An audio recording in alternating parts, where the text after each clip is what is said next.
Alright guys, स्वागत है आपका इस वीडियो में। तो इस वीडियो को शुरू करने से पहले मैं आपसे कुछ क्वेश्चंस पूछना चाहता हूँ। मेरे को लास्ट वीडियो में कुछ कमेंट्स आए थे।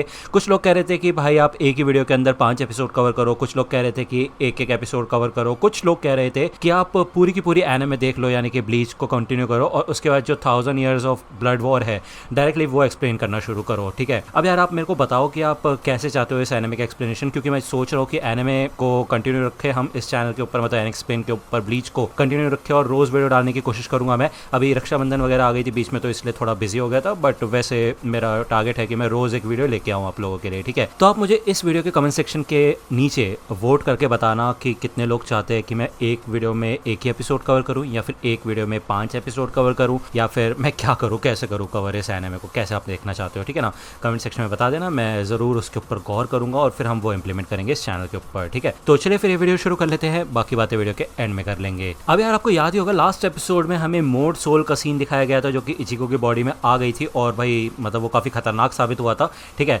और हमें एपिसोड की शुरुआत में थोड़ा सा रिकैप दिखाया जाता है। इसके अलावा हमें उरुहारा का सीन दिखाया जाता है। उसके बाद यहाँ पे एक हथियार होता है, तभी यहाँ पे उरुरो आती है। अब आपको पता होगा उरुरो एक छोटी सी बच्ची है, बहुत मासूम है, उसको बुरा लग रहा होता है, उसे ऐसा लगता है कि उसकी गलती है ये सब। ठीक है, और उरुहारा को उसके ऊपर गुस्सा आ रहा होगा, लेकिन ऐसा नहीं है। उरुहारा बहुत शांति से पेश आता है, ठीक है, और कहता है ऐसा कुछ भी नहीं है। अब बेसिकली ये सब के सब लोग यहाँ पे तैयार हो जाते हैं उस मोड सोल को पकड़ने के लिए, क्योंकि इनको पता है कि इनकी तरफ से गलती हुई है और ये उसको पकड़ने के लिए जाते हैं। वही दूसरी ओर यहाँ पे हमें इचिको वर्सेस मोड सोल का सीन दिखाया जाता है। अब आपको याद ही होगा लास्ट एपिसोड में यार जो मोड सोल था उसने बच्चों के ऊपर अटैक किया था, लेकिन इचिको यहाँ पे बीच में आ गया था। लेकिन इचिको यहाँ पे फाइनली इस मोड सोल को यहाँ से भगाने में सक्सेसफुल हो जाता है। ठीक है ना, और तभी यहाँ पे इनको एक मिशन मिलता है। रुकिया बताती है कि आसपास एक हॉलो आने वाला है। ठीक है ना, तो हमें सिग्नल्स मिल चुके हैं। अब उसका फोन भी यहाँ पे ठीक से काम नहीं कर रहा होता, तो ये लोग यहाँ से भाग जाते हैं। यहाँ पे एक टीचर आती है जो कि इन 3 बच्चों को आके बोलती है कि यहाँ से आवाज़ क्या आ रही थी, क्या हुआ क्या नहीं। तो ये बच्चे बताते हैं कि यहाँ पे एक हाई स्कूल स्टूडेंट आया था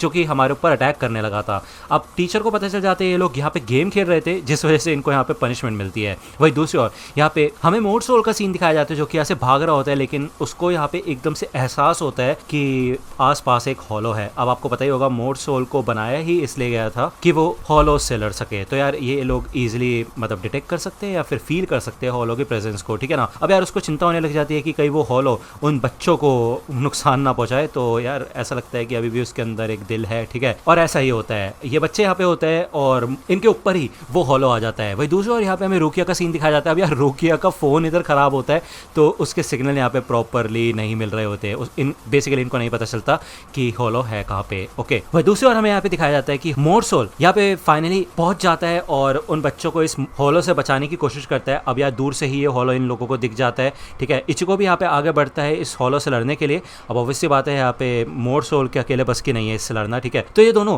साथ मिलके इस हॉलो को हराते हैं और एंड में भाई एक फिनिशिंग किक देता है मोड सोल और नीचे गिरने वाला होता है, लेकिन इचिको उसको बचा लेता है। इचिको यही कहता है कि तुम पागल हो क्या, और मेरे ख्याल से तो तुम उन बच्चों से नफरत करते थे, तो उनको बचाने के लिए यहाँ पे वापस क्यों आ गए। और तुम्हें पता होना चाहिए कि एक बार हॉलो का सर खत्म कर दिया जाए, काट दिया जाए, तो वो अपने आप मर जाते हैं, तो अपनी जान क्यों खतरे में डाली तुमने। तो यहाँ पे ये मोड सोल यही बताता है कि उससे क्या फर्क पड़ता है, अगर मैं उनको नहीं बचाता तो वो मारे जाते। तो यहाँ पे वो हमें अपनी बैक स्टोरी बताता है कि जैसे ही उसको क्रिएट किया गया था तभी सोल सोसाइटी ने ऑर्डर दे दिया था कि सारे मोड सोल्स को खत्म कर दिया जाए। मतलब जिस दिन वो पैदा हुआ उस दिन ही उसको मरने का ऑर्डर दे दिया गया था। ठीक है, तो यहाँ पे वो बचते बचाते मतलब एक गोली में ट्रांसफॉर्म हो गया था। ठीक है, अब यार आपको पता है मोड सोल्स को गोली में रखा जाता है, हाँ मेरे ख्याल से, है ना। तो वो यहाँ पे काफी समय से बचता बचाता आगे बढ़ता रहा, छुपने की कोशिश की उसने कि उसके बारे में किसी को पता न चले। उसको इस बात का डर था कि अगर उसके बारे में किसी को पता चलेगा तो उसको भी खत्म कर दिया जाएगा। वो एकदम अकेला पड़ गया था, जैसे उसने अपने आसपास के सारे मोड सोल्स को मरते हुए देखा। तो वो यही सोचता है कि यार उसकी किस्मत कोई और क्यों डिसाइड करेगा, वो खुद भी तो डिसाइड कर सकता है ना। तभी यहाँ पे उरुहारा आ जाता है और उसके पास एक स्टिक होती है। वो यही कहता है कि अब तुम्हें यहाँ से छुटकारा दिला देते हैं। वो यहाँ पे अपनी स्टिक से उसके सर पे मारते हैं, जिसके बाद एक ही सेकंड में वो गोली बाहर निकल जाती है। अब ये गोली वो अपने साथ वापस लेके जाने लग जाता है, लेकिन तभी यहाँ पे रुकिया आ जाती है। वो कहती है कि ये गोली मैं अपने पास रखूंगी और वैसे भी तुम्हें पता ही होगा कि ये तुमने मेरे को बेची थी और बिना रिफंड के तुम ये नहीं ले सकते। तो उरुहारा उसका रिफंड देने के लिए तैयार हो जाता है, लेकिन रुकिया कहती है नहीं मुझे इससे कोई प्रॉब्लम नहीं है, तो ये मैं अपने पास ही रखना चाहती हूँ। और वैसे भी तुम लोग सोल सोसाइटी के लॉज को नहीं मानते, तो उनसे तुम्हारा कोई लेना देना नहीं है कि ये मोड सोल जिंदा रहे या फिर मर जाए, है कि नहीं। तो उरुहारा जाने से पहले यही कहता है ठीक है फिर अगर आगे चल के किसी मुसीबत में पड़ोगी तो हमारे पास मत आना, क्योंकि उस समय हम तुम्हें नहीं मिलेंगे। अब यार इचिको को अपनी बॉडी में वापस आके काफी दर्द महसूस हो रहा होता है, क्योंकि उसकी बॉडी की बुरी तरह से वाट लगाई थी उस मोड सोल ने, और वो यही सोचते कि ऐसा कोई तरीका है कि वो उससे बदला ले सके या फिर उसके ऊपर गुस्सा निकाल सके, एटलीस्ट उसको बोल तो सके कुछ। तो यार बेसिकली आपको पता ही होगा, अगर मोड सोल को उसे फिर से इस दुनिया में लेके आना है तो इन लोगों को एक डेड बॉडी की जरूरत है।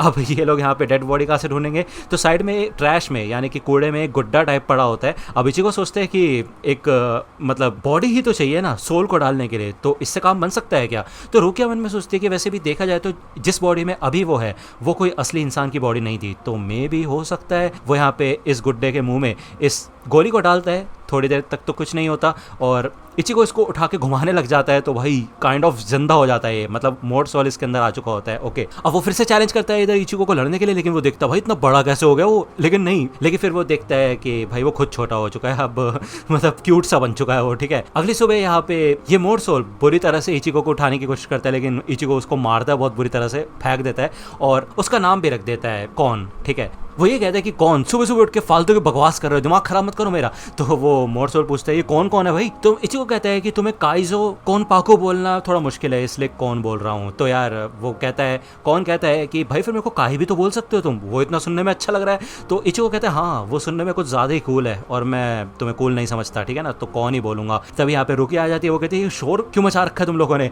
तो बेसिकली वो स्टफ एनिमल यानी कि सॉरी यार काई कौन क्या बोलूं इसको कमेंट सेक्शन में बता देना। वो नीचे होता है उसको व्यू मिलता है। एनीवे यहाँ पे इचिको की सिस्टर आ जाती है और वो बताती है कि उसके दोस्त नीचे उसका इंतजार कर रहे हैं, तो बेसिकली लेट हो चुका होता है इचिको यहाँ पे स्कूल जाने के लिए। ओके, लेकिन यहाँ पे एकदम से वो थोड़ा सीरियस भी हो जाता है, वो देखता है कि आज डेट क्या है, 16 जून है, ठीक है, और वो बहुत ज़्यादा सीरियस हो जाता है, एकदम से उसका बिहेवियर चेंज हो जाता है। रुकिया भी सोचती है कि उसको हुआ क्या है। दूसरा यहाँ पे हमें स्कूल का सीन दिखाया जाता है, यहाँ पे तात्सुकी ने काफ़ी अच्छी खासी ड्राइंग बनाई होती है अपनी, ठीक है ना, और ओरिही में भी इधर होती है जिसने अलग ही टाइप की ड्राइंग बना रखी होती है। वो देखती है इधर इचिको है और इचिको को वो गुड मॉर्निंग कहती है और रिटर्न में इचिको भी गुड मॉर्निंग कहता है और काफ़ी खुश लग रहा होता है वो, ठीक है।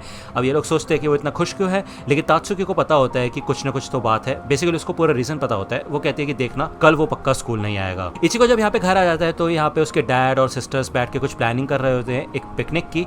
रुकिया ये सब सुन के काफी ज्यादा एक्साइटेड हो जाती है ये कि ये लोग पिकनिक पे जाने वाले हैं। तो इचिको कहता है कि हे रुकिया क्या मैं इस सोल रिपर के काम से कल के लिए छुट्टी ले सकता हूँ। तो यार रुकिया गुस्सा हो जाती है, वो कहती है कि तुम्हें पता है हम ऐसा नहीं कर सकते, क्या बकवास कर रहे हो तुम। तो इचिको बताता है कि कल मेरी मॉम की बरसी है, यानी कि मेरी मॉम की डेथ हुई थी कल वाले दिन, और यही छोटी सी स्टोरी थी, मतलब अच्छा वो इसी एपिसोड के अंदर हमें पता चल गया कि रियल में रीजन क्या था, ठीक है। अब यहाँ पे दूसरी ओर हमें ओरिहिमे का सीन भी दिखाया जाता है और वो सोच रही होती है कि यार इचिको को क्या प्रॉब्लम है, उसको किस बात की टेंशन है, ठीक है ना, कि काश वो इचिको के मन की बात जान पाती। यहाँ पे हमें इचिको के बचपन का सीन दिखाया जाता है जहाँ पे वो अपनी मॉम के साथ एक बार जा रहा था बारिश के टाइम पे और वो देखता है कि नदी में एक लड़की कूदने वाली है। अब वो उसको बचाने के लिए जाता है मेरे ख्याल से, और जब वो वापस आता है तो उसकी मॉम की डेथ हो चुकी होती है, ठीक है। दूसरी ओर यहाँ पे हमें एक समुराय का सीन दिखाया जाता है जो कि कुछ बच्चों के साथ खेल रहा होता है। तभी यहाँ पे एक और समुराय आता है और वो उसको साइड में लेके जाता है एक गली के अंदर, ठीक है ना। अब बेसिकली ये लोग एक दूसरे को सुपारी टाइप देते होंगे और यहाँ पे 3rd डिवीजन की रुकिया कुचिकी की सुपारी मिली होती है, यानी कि उसको मारने का ऑर्डर होता है। आई डोंट नो, मतलब मारने का ही होगा शायद, है कि नहीं। अब वो पूछता है कि उस लड़की ने किया क्या है, तो यहाँ पे उसको बताया जाता है कि वो लड़की काफी समय से इंसानी दुनिया में है, ठीक है। तो वो कहता है बस इतना ही, तो वो निंजा कहता है नहीं बस इतना ही नहीं, इतनी सी बात के लिए नहीं बुलाते हम तुम्हें, इसके पीछे किसी और का हाथ है, तो पता लगाओ क्या सीन है, ठीक है। तो ये निंजा कहता है कि देख लो मैं काफी रफ हो सकता हूँ वैसे देखा जाए तो। जिसके बाद ये लोग चले जाते हैं, मतलब वो दूसरा वाला निंजा चला जाता है और ये एपिसोड ये भी खत्म हो जाता है। ओके, अब यार आपको याद ही होगा मैंने एपिसोड की शुरुआत में यानी कि वीडियो की शुरुआत में आपसे एक क्वेश्चन पूछा था, उसका आंसर जरूर देना क्योंकि उसी हिसाब से हम इस एनिमे को कवर करना शुरू करेंगे, ठीक है। अभी सोच रहा हूँ कि अनएक्सप्लेन के ऊपर रोज मैं ब्लीच का डालने की कोशिश करूँ, और वन पंच मैन तो यार तुम्हें पता ही कभी कभी आता है। ओपीएम टेरा का सजेशन आ रहा है मेरे को, लेकिन उसकी मांगा मैंने ढूंढने की कोशिश की थी यार, मिल नहीं रही है। कोई मेरे को इंस्टाग्राम पे भेज दो या फिर कुछ जुगाड़ करवा दो यार, लिंक वगैरह शेयर कर दो, ठीक है। मतलब लिंक मत करना, लिंक तो यूट्यूब डिलीट कर देगा, मेरे को इंस्टाग्राम पे शेयर करना, ठीक है। अगर तुम लिंक शेयर करोगे यहाँ पे तो एक कमेंट डाल देना या फिर यू नो आप इंस्टाग्राम पे मैसेज करना मेरे को कि आपने लिंक शेयर किया, समझ रहे हो ना, मतलब समझ रहे हो ना, यूट्यूब कमेंट हटा देता है लेकिन मैं देख सकता हूँ। तो अगर आपको वीडियो पसंद आई तो लाइक करना, सब्सक्राइब कर लोगे चैनल पे, नए हो तो मिलता हूँ आपसे अगले वीडियो में, तब तक तक के लिए गुड बाय। तो दोस्तों आज की वीडियो के लिए सिर्फ इतना ही। आई होप कि आपको ये वीडियो पसंद आई होगी। अगर आपको ये वीडियो पसंद आई हो तो प्लीज लाइक कीजिए, अपने दोस्तों के साथ शेयर कीजिए और मेरे चैनल को सब्सक्राइब करना मत भूलेगा। और अगर आप मुझे कांटेक्ट करना चाहते हैं तो आप मुझे इंस्टाग्राम पे कांटेक्ट कर सकते हैं। मेरे पेज की लिंक आपको डिस्क्रिप्शन में मिल जाएगी। मिलता हूं आपसे अगले वीडियो में, तब तक के लिए गुड बाय।